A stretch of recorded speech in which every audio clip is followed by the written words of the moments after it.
Welcome. It is Verdict with Senator Ted Cruz. Ben Ferguson with you as well. We are right in the middle of a government shutdown that Democrats were yearning for. It's the Schumer shutdown. But there's also a lot of misinformation, or as I like to call it, lies that are coming out of the shutdown, and things that Democrats are accusing Republicans are that just aren't true. And we're going to cover that today as well. Well, the Schumer shutdown continues. The federal government is partially shut down. Between 17 and 18% of the federal government is closed. It's going to stay closed as long as the Democrats continue their temper tantrum. But at the same time, we're also getting a bit of a history lesson. 76 years ago, George Orwell wrote the classic book, 1984, about the oppressive totalitarian government he perceived of the future, and also about Orwellian doublespeak. And I got to say, Chuck Schumer and the Democrats in Congress are doing an illustration of this now. They are gaslighting the American people. They are attempting to argue things that are simply false. In particular, to shift from a book to a movie, like Casablanca, they are shocked to find there's gambling. And they're shocked to find that anyone is saying that they want free taxpayer-provided health care for illegal aliens. Yeah. Well, the nice thing about this podcast is that we bring the receipts, so we're going to lay out the actual facts because the Democrats are gaslighting, the media is gaslighting, and the facts are clear that this is the Schumer shutdown, and it's going to end when they cave. We're also going to talk about a hearing that was in the Senate Judiciary Committee this past week, focused on rising crime and the horrific murder rates and crime rates in blue cities, and the Democrat policies of releasing violent criminals that endanger their citizens. Democrats have decided they are all in, not in support of protecting innocent families, but rather in support of the murderers and rapists and child molesters that Soros DAs are releasing onto the streets. We're going to break those facts down as well. And finally, we're going to talk about the continued pattern of left-wing ideologically motivated violence, whether it is attacks on ICE agents and ICE facilities, or whether it is yet another horrific anti-Semitic attack in Great Britain. Over and over again, we see the extreme rhetoric from the left has deadly real-world consequences. All of that on today's podcast. Yeah, it's going to be interesting to look at what we're witnessing now and how the world's reacting to it as well. All right, so let's just give a quick overview of the shutdown real quick, Senator, for people that are just joining us. This shutdown was premeditated. It was well thought out and organized by the left. And this is all because Chuck Schumer needed to say, hey, crazies in the Democratic Party, I promise I'm crazy.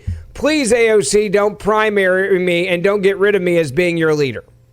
Well, I'm not sure I would say it was well thought out, but it was certainly premeditated. and you're right. You put your finger on the reason, which is Chuck Schumer and the Democrats have a political crisis. And the political crisis actually has nothing to do with government funding. It has to do with the rise of the extreme left in the Democrat Party. And Schumer, several months ago, Schumer worked with Republicans to keep the government open. And that was the responsible thing to do. And so, of course, the crazy left-wing fringe got furious. And they almost cost him his job. Yeah. And in fact, it's striking. Democrat Senate candidates all across the country are being asked, do you support Chuck Schumer to be leader of the Democrat Party? And to a person, not a one of them is saying yes. Nobody's saying yes. It's that bad. AOC is breathing down his neck. He's looking over his left shoulder at her. And so this shutdown is really Schumer beating his chest and saying, see, I hate Donald Trump too. I can shut the whole federal government down. Aren't I tough? Now, what's interesting, he doesn't have an exit ramp. He doesn't have a plan to end this. This is just a temper tantrum. And amazingly, almost all the Democrats are standing with him. All but three, the first couple of times we voted, all but three Democrats voted shut the government down. Now, the ostensible policy demand they're making is they want free taxpayer-provided health care for illegal aliens. Yeah. Although the amazing thing, I mentioned 1984 a minute ago. They are engaged in doublespeak, where Democrats are going on TV and saying, no, we don't want free health care for illegals. That's not remotely what this is about. And the media, CNN, boy, they are spinning so fast that they are like windmills in a tornado. They're spinning so fast. So I'm going to give you three compelling reasons to demonstrate that they are utterly full of crap when they are lying to you. Reason number one, the actual text of the Democrat CR. Now, what's a CR? A CR is a continuing resolution. It is legislation that keeps funding for the government going. The House of Representatives, controlled by Republicans, passed what's called a clean CR. That means all the House did is say the funding that we had a couple of days ago keeps on going tomorrow. We fund everything at exactly the same levels. We change nothing. We just keep the lights on. We don't shut the government down. We keep going. That's what the House passed. Now, when Joe Biden was president, do you know how many times Republicans worked with Democrats to pass a clean CR and keep the government open for Joe Biden? More than a dozen, if I remember correctly. 13. There you go. 13 times. The House has passed a clean CR. The Senate, we voted repeatedly on the clean CR. If the Democrats voted yes, boom, the government would stay open. What they've done instead is they have not a clean CR. They have a CR that keeps the government open, but it also repeals major portions of the One Big Beautiful Bill, and in particular provides for health care, free taxpayer health care for illegals. Now, let me read you the text from the Democrat CR. On page 56 of the Democrat CR, it says, Subtitle B of Title VII of the Act titled An Act to Provide for Reconciliation pursuant to Title II of H. Con. Res. 14, Public Law 11921, is repealed, and any law or regulation referred to in such subtitle shall be applied as if such subtitle and the amendments made by such subtitle had not been enacted. In no event shall payment be made to a state under this section for medical assistance furnished to an individual, unless such individual is A, a resident of one of the 50 states, the District of Columbia, or a territory of the United States, and B, either a citizen or national of the United States or an alien lawfully admitted for permanent residency. That's the language they're repealing. It says you have to be a U.S. citizen or a legal immigrant to be eligible for Medicaid. That's the language they want to repeal. I'll tell you what else they want to repeal. They want to repeal Section 71109, entitled Alien Medicaid Eligibility. That's further language that makes clear that illegal aliens are not eligible for Medicaid. They also want to eliminate Section 71201, limiting Medicaid coverage of certain individuals. They want to eliminate Section 71303, requiring verification of eligibility for premium tax credit. All of that is what they're trying to get rid of. That's number one on the express terms of what they're doing. Here's the second point. Every time you see a Democrat or anyone from the corporate media lying to you and say, Democrats don't want to provide free health care for illegals, I want you to remember the debate in the presidential election with all the Democrat candidates. Now, for those of you watching on YouTube, you're about to see it. But if you're not watching on YouTube, just listen and we'll describe what happens. Here, give a listen and give a watch. Raise your hand if your government plan would provide coverage for undocumented immigrants.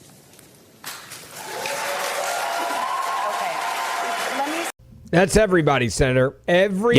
Yeah, for those of y'all stage. just listening on radio or listening on podcast, every single Democrat candidate, every one of them raised their hand. Poor Joe Biden, he looks around, he's a little sort of scared, and he's the last one whose hand shakily goes up when he realizes, my party is now all crazy people. This is what we have to say. So, I promise you, if you turn on the TV, you're going to see Democrats lying to you, saying, we don't want health care for illegals. All of them. There was not a single candidate for president who disagreed. That is the position of the party across the board. But here's argument number 3. If they didn't want free health care for illegals, why are they shutting down the government?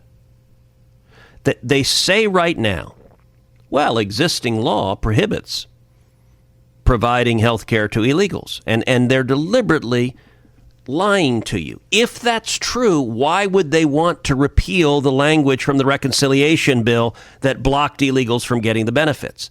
The reason they're going all in, the reason they're willing to shut the entire federal government down, is they've made the decision that their party is all about open borders and free stuff for everyone, especially illegals. I don't understand why. I genuinely don't understand why today's Democrats have decided They care more about helping illegal immigrants in this country, and in some instances, violent criminals and gangbangers, than they do American taxpayers, than they do American citizens who go and work hard, provide for their family, pay taxes, and apparently they do all of that in order to give free health care to illegals. And by the way, remember this also. You know, because they admit it, both California and New York provide free health care to illegals. Gavin Newsom campaigned on this. He was very proud of saying, we're going to give free health care to illegals. And here's one of the games that Senate Democrats are playing, is California says it pays for the health care for illegals with state funds. But money is fungible. And so the federal government is flowing money into California. They use it. They fill one bucket with it, and they use state money for the illegals, but it all goes to the same effect. That is why the Democrats are willing to force a government shutdown, and they have forced a government shutdown, because the eligibility requirements of the One Big Beautiful bill have real teeth to them. And the Democrats are panicking about it. If they had no teeth, if this wasn't happening, why would they throw this gigantic fight? It makes no sense, and the Democrats know this. Yeah, I think they certainly do as well. And this goes back to why I think it's shocking Democrats are still digging in on this shutdown center, and that is because the American people are not behind this. They don't support it. Even almost 50% of Democrats, it's upper 40s now, of Democrats say they're not in favor of this shutdown. So this really does go back to what you and I were talking about a moment ago. This is all Chuck Schumer shutting down the U.S. government to try to save his own political future. Look, that is exactly right. And if you're not inclined to believe me, if you're not inclined to believe Ben, take a listen to Chris Cuomo fact-checking the Democrat lies on this. Is not true. The Republican partisan spending bill that they introduced is not clean. Well, first of all, let's be clear. It's not a clean bill. It's a dirty bill. Well, that's all a lie. It's not a clean continuing resolution. Listen, I like Hakeem Jeffries. I think he's got an amazing future. He's got better fights than this. This is a clean CR. What does that mean, by the way? Continuing resolution. Instead of passing a real budget like they should, this just says, hey, remember the last one? Let's just continue at those levels again. All right? Now, that may mean that certain people who should get less won't, certain people who need more won't, but a clean CR means that this is an extension from the last set of, in this case, Biden's spending levels. Okay? That's what a clean CR is. This is a clean CR. Wait a minute. Cuomo disagrees with Jeffries. Jeffries must be right. Don't take my word. Take the word from the Nonpartisan Committee for a Responsible Federal Budget. They say this is about as clean a CR as you could get. Okay, again, it's a continuation of a March stopgap This is measure. literally going and saying we're going to keep Joe Biden's budget. Like, that's the easiest way I can describe this. And understand, that is Chris Cuomo. That is former CNN primetime star. That is loud, vocal Democrat Chris Cuomo saying Hakeem Jeffries, the Democrat leader in the House, is lying to you. Because you know what? He is. He's gaslighting. And kudos to Chris Cuomo for having the guts to speak the truth. I wish his old colleagues at CNN could follow suit. All right, I want to move to something else that's really important. The Senate Judiciary is having a big hearing, and it deals with blue city chaos, Democratic-run cities. The report that's out now is pretty clear. Out of the top 20 most crime-ridden cities, 18 of them are controlled by left-wing, hardcore Democrats, and you guys are now looking into this. So what does this actually mean? Well, this week, the Judiciary Committee held a hearing on out-of-control crime in Democrat cities, and it really is horrific, the policies. It turns out when you let violent criminals go, when you undermine the police, when you put in place prosecutors who won't prosecute crime, you get more crime. Yeah. This summer, the Senate Judiciary Committee, Chuck Grassley's the chairman, put out a report that showed that the Biden Department of Justice sent taxpayer-funded grants to Soros-backed, soft-on-crime NGOs. And in particular, here's what the report said. Under the Biden-Harris administration, the Vera Institute was awarded millions of taxpayer dollars to prop up left-wing district attorneys who would then partner with the Vera Institute to implement Soros-backed progressive policies. These policies included prioritizing violent criminals over victims and declining to fully prosecute felony charges, including assault, kidnapping, rape, and murder. And here's some of the key findings from the report. In New York County DA Alvin Bragg partnered with the Vera Institute and declined to prosecute certain misdemeanor felonies, actively working to downgrade felony charges to misdemeanors, and refused to detain criminals before their trials. Meanwhile, Bragg attempted to prosecute President Donald Trump for federal campaign finance violations. In the year 2025, there were over 48,000 individuals arrested for misdemeanors in New York County. Wow. But only 3,000 of them were detained. 48,000 arrested, 3,000 detained. In Georgia, Athens DA Deborah Gonzalez partnered with the Vera Institute and pledged to protect illegal immigrant defendants and release criminals on bonds that did not require the posting of money. In Wisconsin, Milwaukee DA John Chisholm partnered with the Vera Institute to implement progressive soft-on-crime policies and reportedly told the Milwaukee Sentinel-Journey, quote, "Is there going to be an individual I divert or who I put into a treatment program who's going to go out and kill somebody? You bet." That is the Soros DA bragging he's going to release criminals who murder people. And in 2020, the Milwaukee DA's office released a criminal twice before he ultimately drove an SUV through a Christmas parade, killing 6 and injuring 62 others. This pattern is happening over and over and over again. What is amazing is the Democrats are not learning. They're not saying, gosh, maybe we should stop siding with the criminals. Instead, they're doubling down. They're doubling down, and you see these stories that pop up, and there was one dad that went before Congress to testify about his daughter. And just how many times the man that killed his daughter, that took his daughter's life, had been arrested and released. And if you didn't hear that, people should go listen to it because I think it's really important. But we're seeing this happen where criminals are being caught and released dozens of times, like dozens of times, Senator. And they're just like, yeah, so what? They go out and then they kill somebody. Like, okay, maybe we should, I guess, lock that guy up. My bad. It's insane. Well, and here was a portion of the hearing this week. Give a listen. When you don't prosecute violent criminals, innocent victims die. Right here in Washington, D.C., in 2012, murders in D.C. totaled fewer than 100. By 2023, murders had nearly tripled, 274 lives taken in a single year. These are the real-world consequences of Democrat crime policies that let murderers And the policy, to be clear, Senator, is a simple one. DAs were instructed when they took money basically from Soros, they're bought and paid for by Soros, and what they were instructed to do was to have prison reform and bail reform. They wanted people out of the prisons. They didn't want people to go to prisons. They didn't want people to be held in prison because of bail. And so that is part of what they're advocating for here. It's comprehensive, and it's at every stage. It's a left-wing agenda that wants to, number one, abolish the police, wants to defund the police. And by the way, that's not just empty rhetoric. If you look at jurisdictions across the country, in Minneapolis, they slashed funding for the police department. In New York City, the NYPD, they cut over $1 billion from the NYPD's budget.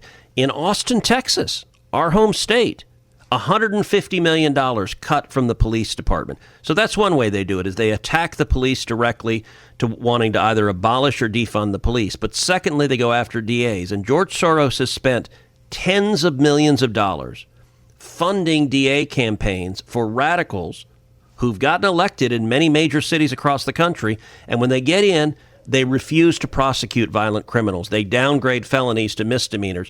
They abolish cash bail. So they catch a murderer, they let him go. They catch a violent criminal, they let him go. Here's another portion from the hearing. You know, it's clear from this hearing the Democrat talking points have come out. Both Senator Padilla and Senator Booker spent a great deal of time talking about, quote, red states. There's a reason they were talking about red states, because unfortunately most red states have blue cities. And that's where the crime is. If you want to look at in 2023, the large cities with the most homicides per 100,000 people. Number one was New Orleans, Louisiana. Number 2 was Memphis, Tennessee. Number 3 was St. Louis City. Number 4 was Baltimore City. Number 5 was Washington, D.C. Democrat crime policies kill people. Soros DAs who let murderers out of jail. So when you look at this being exposed, the way that you guys are doing it, what is going to be the mechanism that can obviously help stop this from happening, and how can Congress use that leverage? Well, there are lots of things we can do. One is what President Trump has done, which is he sent the National Guard to Washington, D.C. And the result of that is the crime rates have plummeted. The murder rates have dropped 58%. Now, you would think rational people, if Democrats were rational people, they'd be celebrating, wow, the murder rate has plummeted. That means people are alive because the National Guard is there stopping murders. But they're not. They're furious. And I'll tell you, in the wake of George Floyd dying, the D.C. City Council passed a soft-on-crime package of legislation that lessened the penalty for violent crime across the board, that tied the police hands and made it much, much harder to prosecute crime. And the result was crime rose dramatically. Carjacking and violent crime rose dramatically. I've introduced legislation in the Senate called the Clean D.C. Act. The Clean D.C. Act reverses those 2022 laws.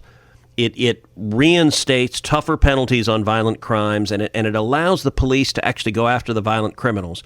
At the hearing, the head of the D.C. Police Union testified, and he explicitly asked the Senate to pass my legislation, pass the Clean D.C. Act. Give a listen to the head of the D.C. Police Officers Union.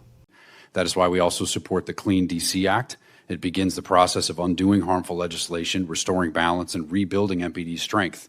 This is not just a D.C. issue. Other cities that embrace the same policies are now facing the same consequences. The lesson is clear. When leaders attack police, communities suffer. When lawmakers strip away tools and protections, criminals thrive. If this is not corrected, the crisis will deepen here and nationwide. I urge Congress to act, support the Clean D.C. Act, roll back failed legislation, and work with law enforcement instead of against us. Officers want nothing more than to protect their communities, but they cannot do it alone. Again, I thank you for the opportunity to testify, and I welcome any questions the committee may have. Thank you. One of the things, Senator, I like about where you guys are going with this is that this is not going to be a short-term thing. This is actual reform you are advocating for to make sure that these cities don't go back to these liberal policies where innocent people are dying every single day. No, that's exactly right. And the first obligation the president, the commander-in-chief has is to protect this nation, to keep us safe.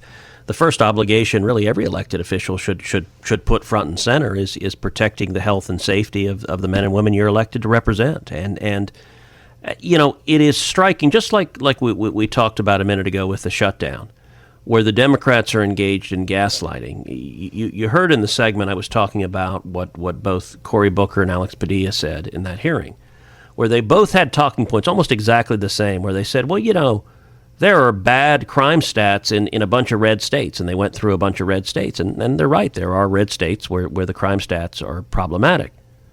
My response, which they have no refutation to, is that is entirely driven by the blue cities in those red states that are governed by left-wing Democrat mayors and left-wing Democrat DAs who refuse to prosecute violent crime. And so, yes, look, Memphis, Tennessee was number 2 on the list. Now, Tennessee is a red state. But, you know, God help you if you live in Memphis when you have local officials who will not prosecute the bad guys. And that's true in Baltimore. That's true in New Orleans. That's true in Washington, D.C. And rather than address it and admit it and fix it, the Democrats are trying to distract people by engaging in dishonest rhetoric. The left-wing crime statistics center are brutal. BLM protests, for example, 2020. There were over 10,000 demonstrations and caused $1 to $2 billion in insured property damage, according to Axios. This is the most expensive civil disorder in U.S. history.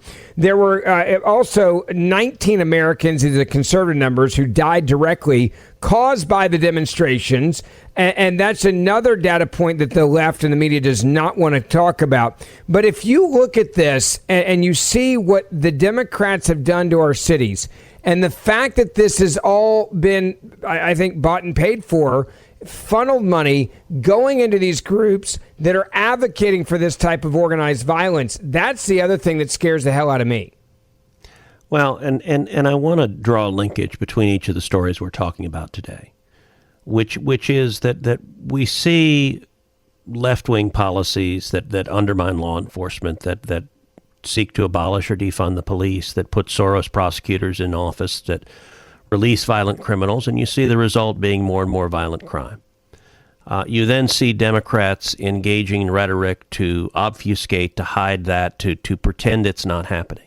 Yeah. But you also see the left engaging in increasingly angry rhetoric, demonizing their opponents. And if you look at ideologically motivated crime, the vast majority of it, violence that is ideologically motivated, the overwhelming majority is on the left. As you mentioned, the BLM riots all across the country, American cities burned all across the country. Not just that, you look at the anti-Semitic, anti-Israel campus protests. Those were leftists, those were anarchists, those were jihadists, those were communists. All across the country, over 2,300 anti-Semitic incidents reported on campuses, which is, by the way, the highest ever recorded. That was in 2024 and 2025. The LA riots this year, 2025, 17 people injured, a state of emergency in LA County. The city reports $19.7 million cost as of mid-June. Wow. Of course, President Trump, the target of 2 assassination attempts. Tragically, our friend Charlie Kirk, successfully murdered in a horrific assassination. This pattern, the murderer who flew from California to Maryland and to murder Justice Brett Kavanaugh, thankfully he was arrested by the police before he could carry out that heinous act.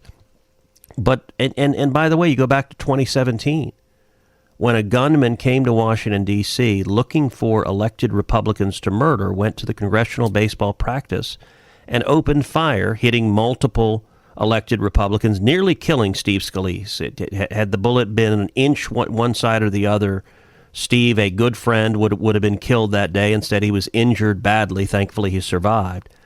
This pattern is happening over and over and over again, and there's a direct connection between the demonization. Look, when Charlie Kirk was murdered, far too many on the left celebrated, cheered it on. When Luigi the nutcase murdered the CEO of a health insurance company, supposedly respected members of the media celebrated. Leftists are getting his face tattooed on them. They celebrate violence.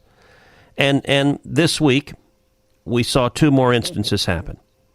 We saw, number one, Immigration and Customs Enforcement agents targeted in 2 separate car attacks during enforcement actions in Chicago this past week.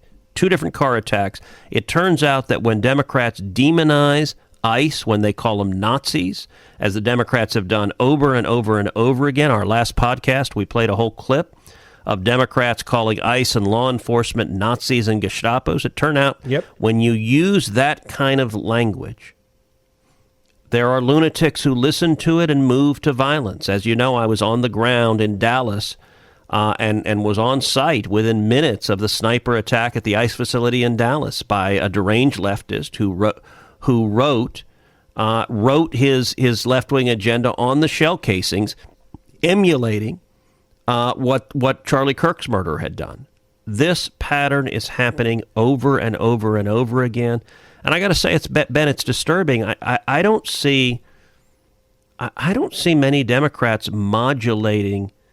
No, they're not. Their rhetoric. Gavin Newsom just this week called Steve Miller, the deputy White House chief of staff, a fascist, using the same language that motivated, among others, the murderers of Charlie Kirk. And they keep doubling down and doubling down and doubling down. And they know more ICE agents are going to be targeted. They know more police are going to be targeted. And I want to be clear about something, because some will say, well, gosh, there are crazies on the right who commit violence, and that's true. Yeah.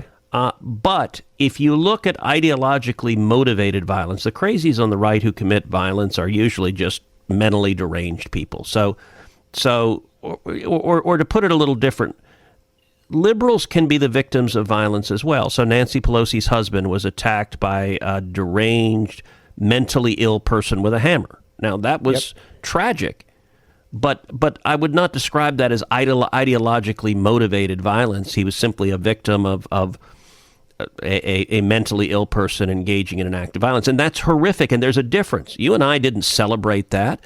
Nobody, violence is never, never, never right. And the difference is the left celebrates it far too often, encourages it on the front end, celebrates it on the back end, whereas any principled conservative I know will condemn violence across the board, say do not engage in violence, and compare the difference of the reaction when George Floyd died and you had violent riots and fires across the country compared to when Charlie Kirk was murdered and you had candlelight vigils and prayer vigils, and the violence was from the leftist attacking people praying and holding up candles. Yeah. Well, and not only that, you even had Democrats this week attacking Jeffries, talking about those that went to the Republican convention as being like extremists. I mean, they're not dialing this back. Well, supervillains is what he called the inauguration. Exactly. Yeah. The inauguration. Yeah, he talked about the inauguration. He said that there was a supervillain convention. And that is them not downplaying this. That is them ratcheting it up, knowing that we just left Charlie Kirk's funeral from being assassinated. Well, and the hate on the left, it is directed at conservatives, it is directed at capitalism, it is directed at Americans, but it's also viciously anti-Semitic. And on Yom Kippur in Manchester, a